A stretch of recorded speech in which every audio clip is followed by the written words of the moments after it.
What's up, guys? I'm back with another video. Now this one isn't an update video. This is basically my attempt to shame myself into watching some movies that I've owned for a very long time.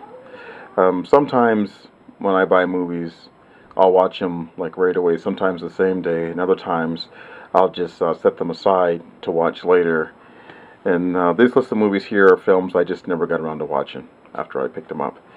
And I've never seen any of these movies because sometimes I'll buy a movie that I have seen just to have it in my collection. Alright, so first up we have Deathbed, The Bed That Eats. And this is about a killer bed. And I picked this one up back in 2011, so it's been 3 years. And I never bothered to watch it, but I just knew I had to have it in my collection anyways. So maybe I will get around to watching this soon, I don't know. Alright, so next up, we have Who Can Kill a Child, and this is a Spanish movie about homicidal children in this village. And this movie I really should have watched because I was really excited when I got this movie. I read about this movie a long time ago, and then when I finally found it, I was really excited, and I just never bothered to watch it. So I don't know. I think I'll probably watch this one very soon, though. Okay.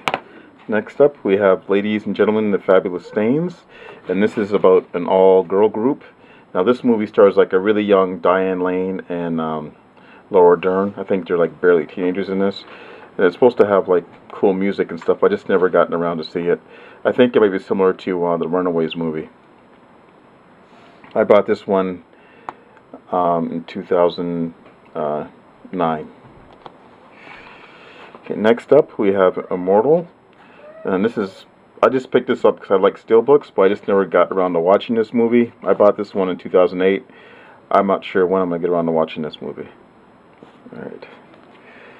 Next up, we have the Notorious Betty Page. I picked this up because I used to be a really big fan of Betty Page, and I wanted to see this docudrama, but then I bought the movie and then didn't watch it. Alright. Next, we have The Girl Next Door. I also picked this one up in 2008. I think the main reason why I haven't watched this movie yet is because I'm kind of a little bit afraid to because of the subject matter. Like, I know it's going to be a hard watch, and it's not going to have a happy ending. So, I just never got around to watching it, but I think I'll probably try at some point. Okay. Next up, we have A Snake in June. A Snake of June. Snake in June. This is some weird Japanese movie about voyeurism. I've had this one since 2008 as well, but just never got around to watching it.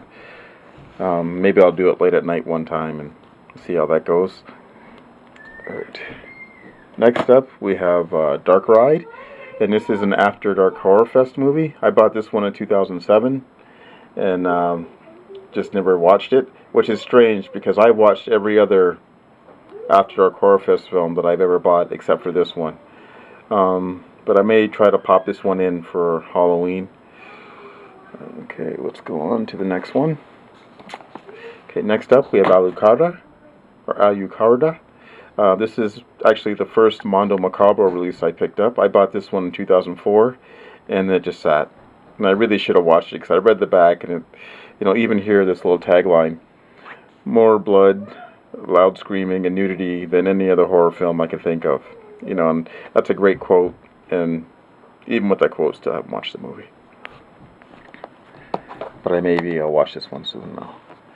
Okay, we're down to the last two.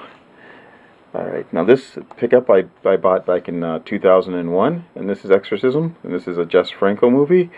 I was really excited to get this when I initially got it, and then I didn't watch it.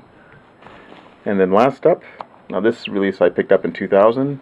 It's another Jess Franco movie, and it's called Succubus. And I picked this up because it was cheap. I got it at a Media Play. Remember, I used to be around Media Play. I picked it up there and just never watched it. I know it's been re-released through Blue Underground since in a better transfer because this is like full frame. But I might still pop this one in and watch it at some point. And I do have something that's even longer, but I couldn't find it. Another movie that I bought back in, I want to say, 99. Alright guys, so that's this, my video. I think I might do like a recap, a revisit at the end of the year to see how many of these movies I actually watched. because I do go through my collection from time to time, finding older films that I bought that never watched and watch them. So thanks for watching, and I'll talk to you all later.